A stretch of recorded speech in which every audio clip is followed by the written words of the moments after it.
پیر یک قاشق به پسر داد و داخلش روغن ریخت و بعد گفت با این قاشق برو به باغ، از پله ها پایین برو و دور آبنمای زیر زمین یه دور بزن. بعد برگرد بیا اینجا. اما مراقب باش روغن از قاشقت بیرون نریزه.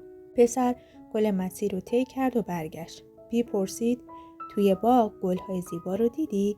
پسر گفت نه، حواسم به قاشق بود. پیر پرسید تابلوهای راهرو رو چی دیدی؟ پسر گفت نه. پیر باز پرسید مجسمه‌های زیبای توی زیر زمین رو چطور؟ پسر ناراحت و کلافه گفت نه، من همه حواسم به هدفم بود.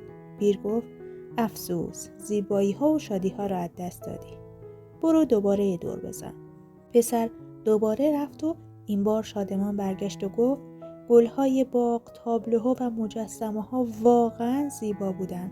پیر گفت آره، ولی قاشقت خالی شده. افسوس، هدفتو فراموش کردی. اگه میخوای تو زندگی افسوس نخوری، باید بتونی تعادلی بین هدفت و تفریحاتت ایجاد کنی. داستانی از کتاب کیمیاگر اثر پائولو کوئلهو.